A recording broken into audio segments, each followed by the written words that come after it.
అన్నా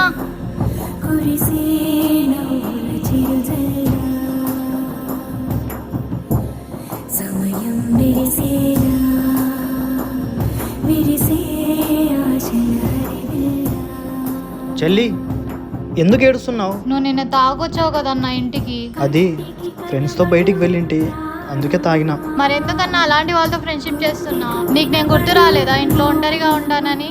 అది కాదు, ఏదో ఆ టైం. అన్నా నాకు తెలుసు అన్నా నీకు టెన్షన్స్ ఉంటాయని. ఆఫీస్వి, ఇంటివి, నావి. నువ్వు తాగితే ఇవన్నీ సర్దుకుంటాయా? అన్నయ్య నువ్వు చాలా స్ట్రాంగ్ అన్నయ్య. నేను కోరుకునేది ఏంటంటే నువ్వు ఏ బాధలో ఉన్నా నాతో షేర్ చేసుకుంటే నీకు ఆ కాస్త బాధనే తగ్గుతుంది కదా. కానీ నువ్వు తాగి మాత్రం ఇంటికి రావద్దన్నయ్య. నీకేమైనా అయితే నేనేమైపోవాలి? సరే చెల్లి, నీ మీద ఒట్టంటే ఇక నుంచి నేను ఎప్పుడు తాగను.